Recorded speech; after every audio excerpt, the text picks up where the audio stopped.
Welcome and Happy New Year. We're glad that you joined us for our first virtual service in 2021.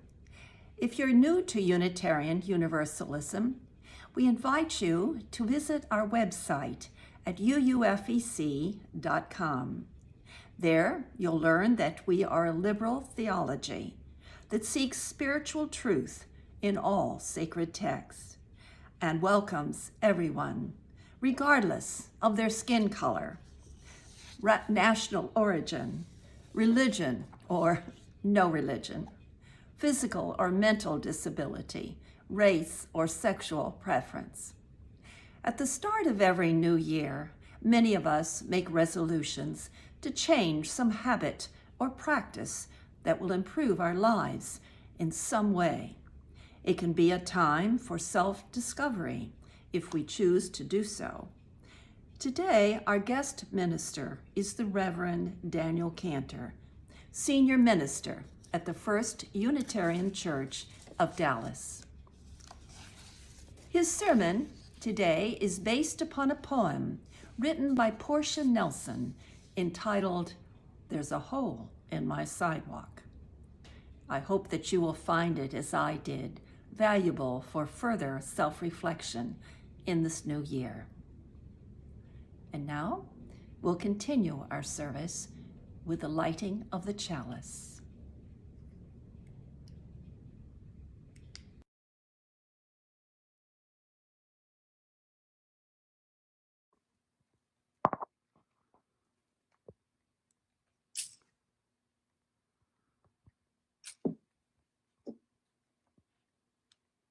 We are here today in this place and with these people.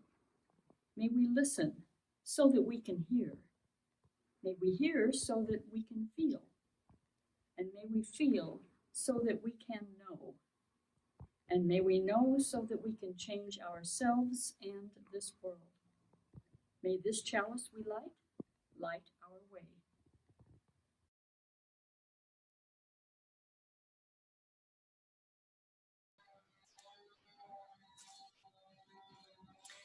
Hi, I'm Jan, and I'm recording today's story out by my chicken house.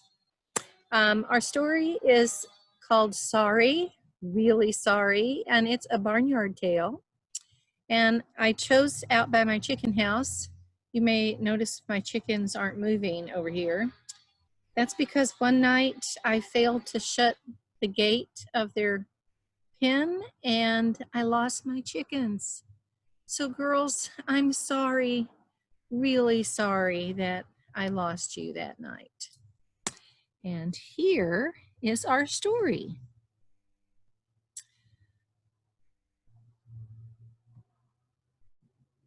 There we go. Sorry, really sorry.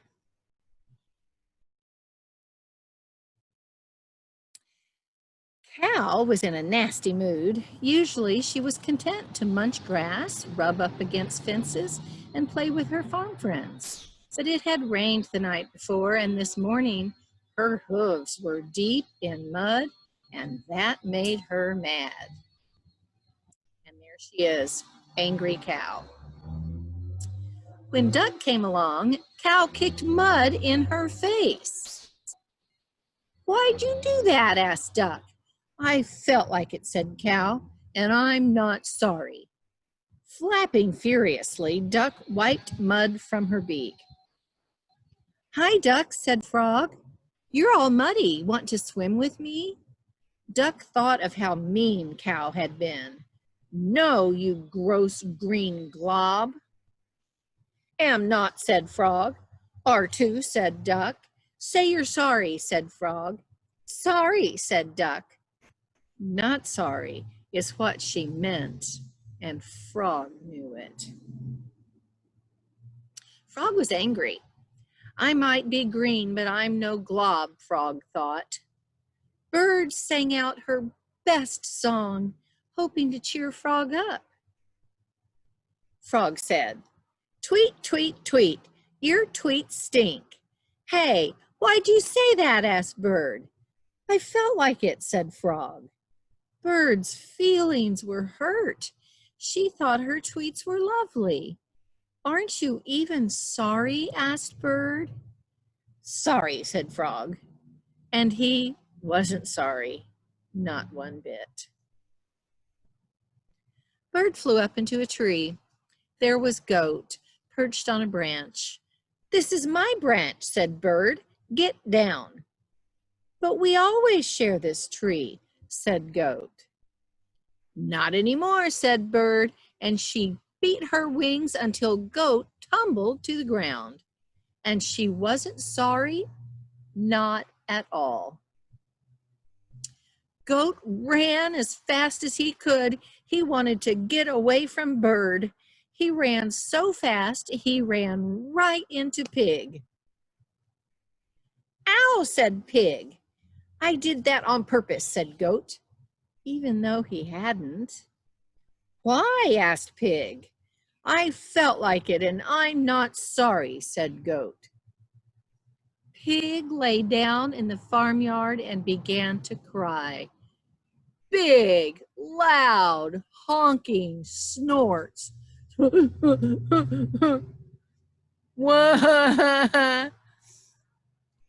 wrong? Asked Dog.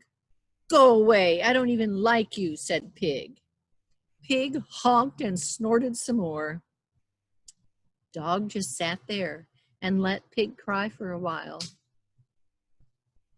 Dog said, I know you like me. We eat lunch together every day. Yeah, that's true, sniffled Pig. And sometimes you even share your favorite waffles, said Dog. I do love waffles, sniffled Pig. Goat was mean to me, so I got mad. Sorry, said Pig. And she meant it. Okay, said Dog. Dog gave Pig a big long lick. Pig felt better. So Pig found Goat and gave him a nuzzle. The nuzzle made Goat feel so good, he brought Bird a delicious snack, a worm sandwich. Bird, who couldn't find Frog, left a box of flies with a note that said, I love you, Frog. When Frog got Bird's note, he found Duck and went to swim in the pond with her. And there was Cow, who had started it all. Cow, said Duck, want to play with me and Frog? Yes, I would, said Cow, walking right into the pond. Duck, I am sorry I kicked mud on you. And she was sorry, really, truly sorry. Why'd you do that? Asked Duck. I don't like muddy hooves, said Cow.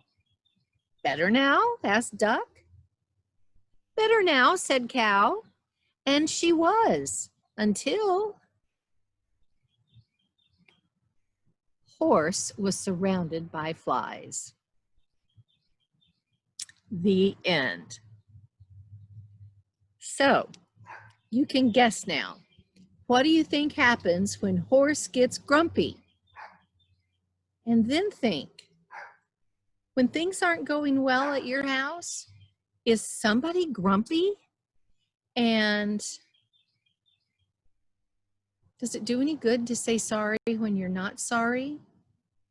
Maybe we should be truly good and sorry when we say we're sorry. Bye.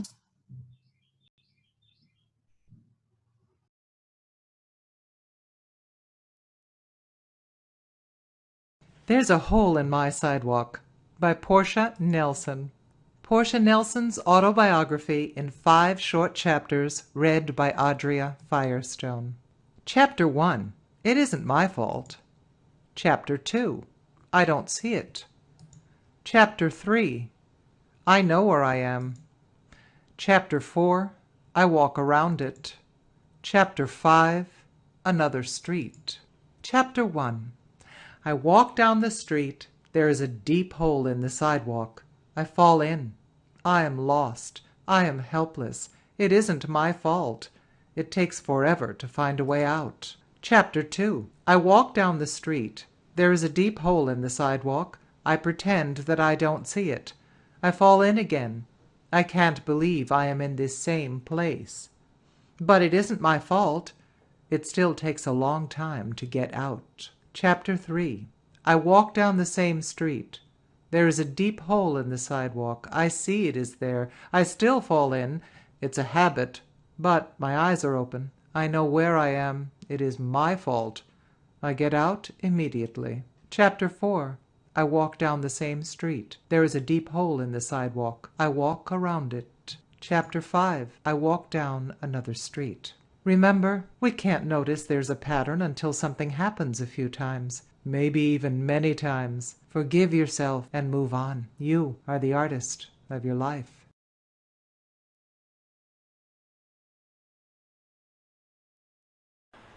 Not everyone in this worship service will believe they need to change. Some believe they're perfect and cooked, and maybe, anyway, there isn't time left or time required to make change in their lives. I call that hubris.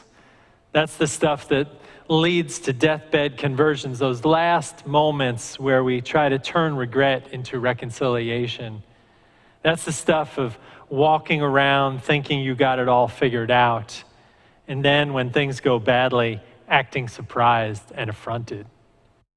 People who think they can't change or shouldn't change are like brittle sheets of ice, cold and shiny, but easily breakable. If that's you, I have a sermon for you. If that's not you, I have a sermon for you.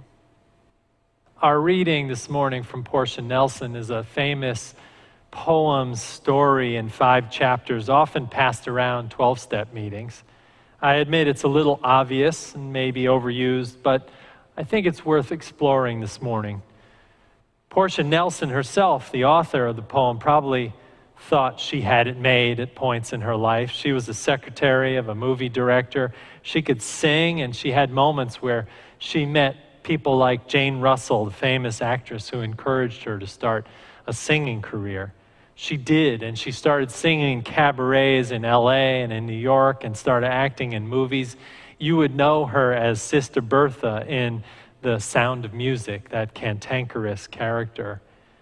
She went on to write famous songs and sing with people like Carol Channing and Pearl Bailey and Harry Belafonte and Johnny Mathis and other budding stars of her time. Then at 2 points in her life, she got cancer. She conquered breast cancer after a mastectomy in 1973, and then she wrote this poem. There's a hole in my sidewalk. I fall in. I walk around it. I go another way. It's been turned into a musical and has sustained itself as an uncredited self-help text for almost 50 years. It was voted on by our congregation for this summer Sunday. And when we talked about it this week, there were many responses about it. From thinking it's our job to know how to climb out of holes in our lives, to thinking it's our job to fix those holes, to understanding them as temptations, and the whole story as a story of perseverance and resilience. I suspect the latter has something to do with why she wrote the poem. Cancer has a way of reorienting your life. Nelson died in 2001 of a recurrence of her cancer. I kept asking myself while I pondered this story poem, why did she write this after her first cancer? I can only imagine she woke up to the scary fact that she wasn't going to live a charmed and glamorous life forever. I imagine having been through cancer with some of you and in my own family, that cancer for her was a wake-up call to live more fully with the time we have, to make amends, to change old habits that kept entrapping her and pulling her away from living an authentic life. I imagine the notion of her own mortality, not just the notion, but the encounter of it, demanded new answers to old habits. In the popular book on living and dying, the Tibetan book of Living and Dying by Sogyal Rinpoche, he quotes this poem story, and he writes this. He says, reflection can slowly bring us wisdom.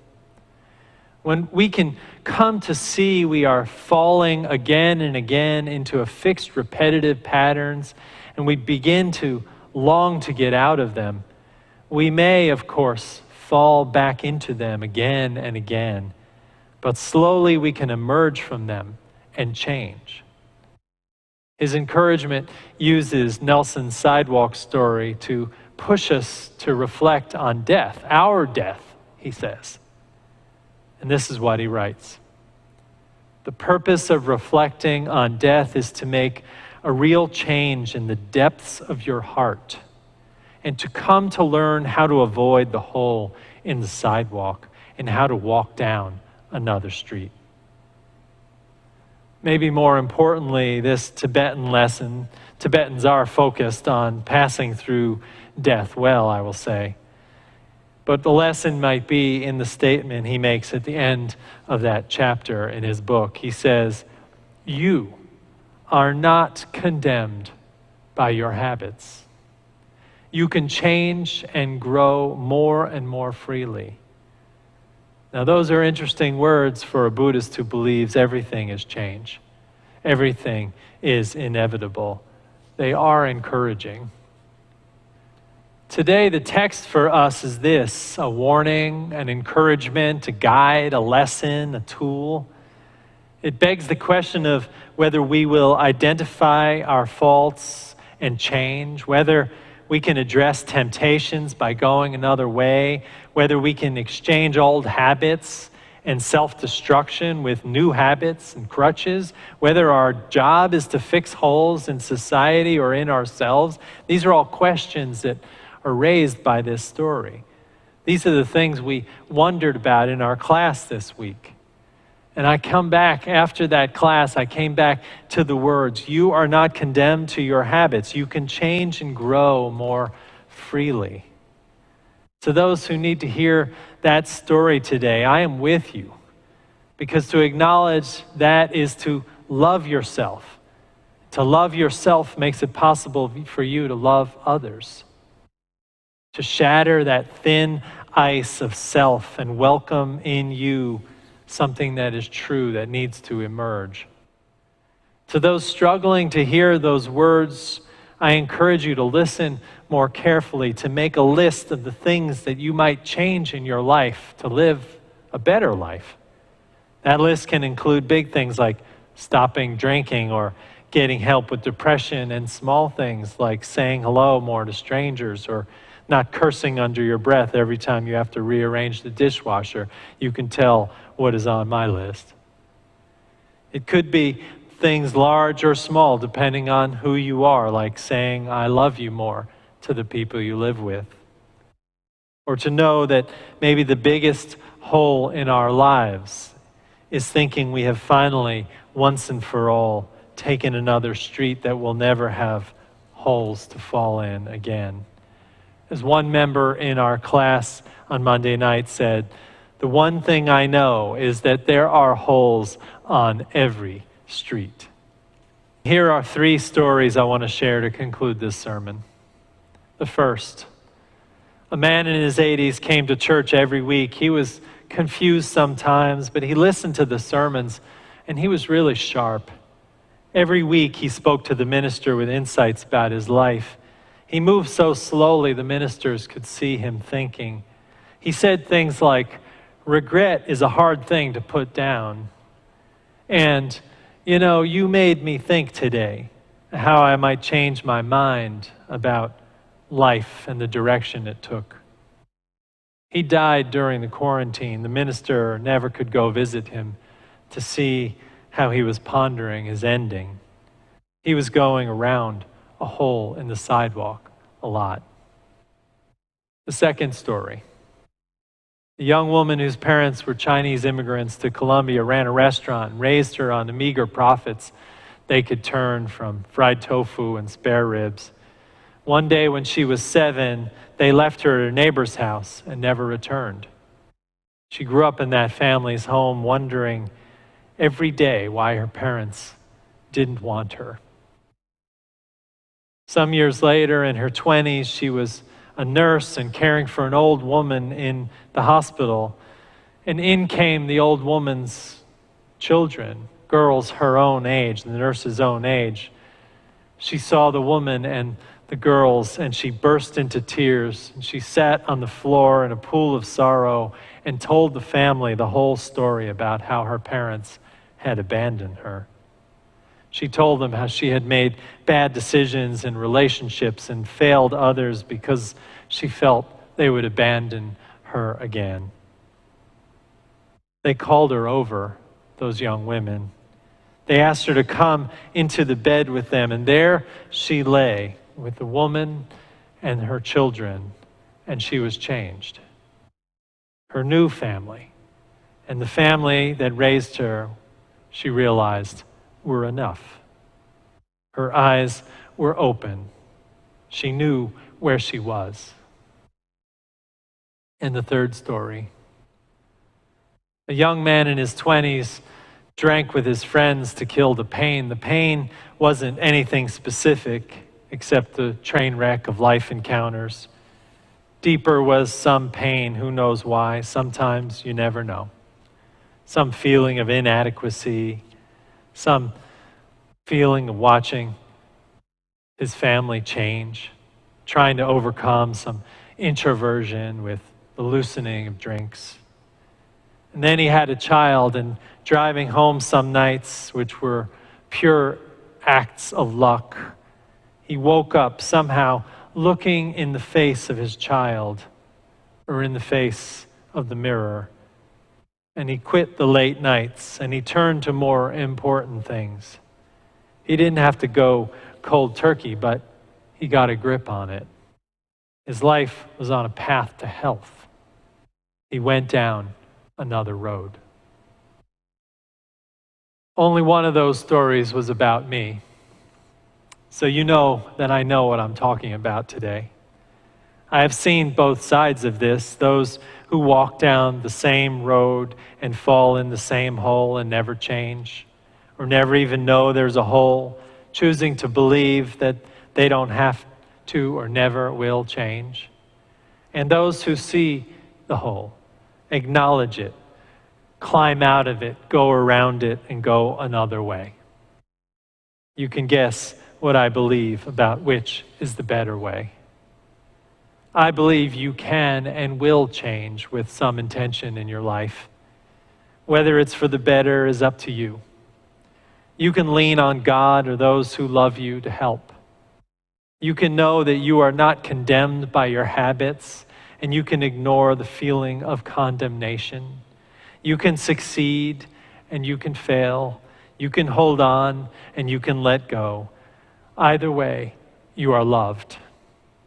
But it's up to you to get on a path to change, if that is the cross you will bear. To make the decision to see the sidewalk, to see the hole, to see the other way. And if you do, you will know a greater love than you have now. I know that is true. These are the challenges of the poem. Do we see the problems in our lives? Can we make the changes? Can we persevere? Can we be resilient? In our class this past week, we joked that some in the class would walk down that road with a ladder. Some would walk down with a shovel every day with a little dirt to fill in the hole. Some would walk down another street and remember there are holes on those other streets. Your spiritual life is the encounter of these issues in your life. You are the common denominator in your troubles. Will you change? Will you look for help? We're here to help. Some said in our class that this church was a way in which they changed their lives. They took another path. They understood that they could change their attitudes about other people and the other things in their lives and make it better. That's the challenge for today.